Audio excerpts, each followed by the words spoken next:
Villa 3, Manchester United 1, and my, it's a bit dramatic to say my worst fears were confirmed, but the things that I was most concerned about kind of came to fruition today. I had a bad feeling about today. I just thought with Villa having a new manager, the place would be bouncing. I wasn't sure how we'd manage the occasion.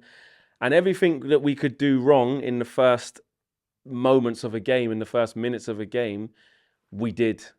We did, conceding after 7 or so minutes, then conceding quickly after that, then conceding another, even though it wasn't 3-0, I know we got one in between, but then conceding almost immediately after the second half begins as well.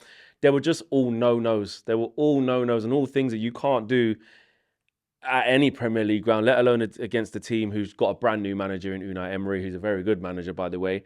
There were just too many mistakes. And you know what? Your game planning, your tactics and your team selection can be one thing, but when you perform like that in terms of your attitude, your application, the intensity or lack of, when you couple all of those things together, you're asking for trouble. And we just gave Villa more and more confidence. We just didn't show up today. We got exactly what we deserved today. Look, today was a bad team performance. I think when I look across the team and if I'm trying to look at individuals, I think it's difficult. I think it's difficult to just label that at one person's doorstep and say, oh, this player was particularly bad today or this player particularly struggled.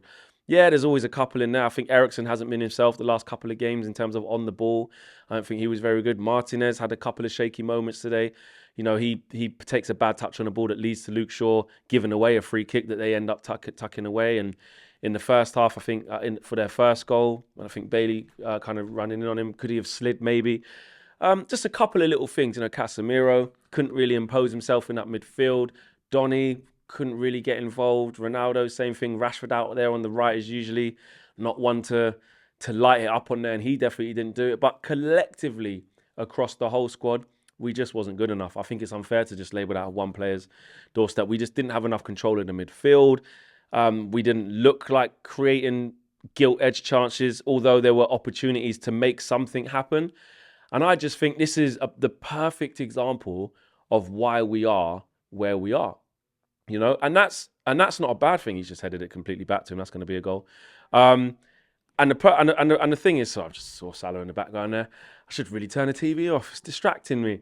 But what I will say is this is a perfect indication of why we are where we are. And what I mean by that is there's going to be games where we nick them 1-0 and we hang on in there and the team spirit's fine after making mistakes, etc., etc. Then there's going to be other games like today where we just can't maintain that level. And that's exactly what it's been. That's exactly what it was today. We just couldn't keep that level up. We couldn't maintain the level of performance that we've been doing. You can see it slowly dropping. In the back end of the West Ham game, obviously, we showed great spirit to hold on, and David De Gea with big saves.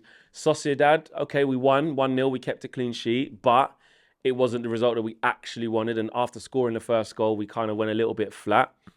And then today was kind of like a continuation for that. So a bit of a wake-up call. Are we where we are in the league or where I thought we would be? Yes. I fifth, fourth, in and around that area. Newcastle pushing on. Chelsea losing today. I think Spurs will probably end up losing. They're currently losing 2-0 as I'm seeing it now.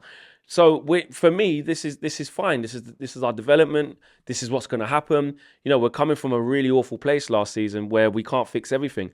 We do need a striker.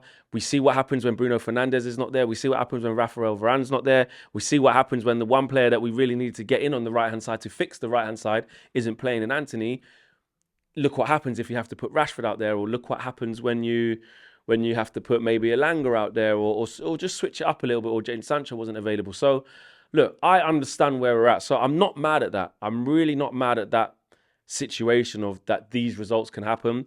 But it just gets frustrating because you feel like these are avoidable, because that wasn't Villa being absolutely amazing. Hats off to Villa. They were good. But I think a lot of what we did, the problem what we had was the fact that it's just our attitude and our basic application of doing things. And if we don't control games, if we don't do it, then we struggle. That's a big problem for us. We struggle and we're not scoring enough goals. So we scored our customary one goal that we seem to be scoring. when we don't get that, or when we don't create more chances, we know we're not going to score more goals. So look, we've got a long way to go in this development, an absolute long way to go. And Ten Hag will be really frustrated with the way that the players played in key moments of the game, because you can talk about settling down and getting to 2-1, which we did, which I have to give us credit for, because I saw another capitulation coming in terms of when it was 2-0 early on. I thought, right, this is going to go to 3s and 4s. This is Brentford all over again, or this is City all over again. I had that vibe, and actually we managed to calm down, which is a positive, and get back at 2-1. But then you get back in, you get a chance to calm yourself down. You get a chance to everyone to have their say, and just everybody just chill. The manager gets his chance to put his principles in, and you get a second crack at it. You get a second chance that you've earned. You get a second chance to be able to put things right. And then you come out in the second half. Leon Bailey straight through on goal from the kickoff. Then we go up the other end, and then we get done on a counter-attack, and absolutely nobody tracks Jacob Murphy.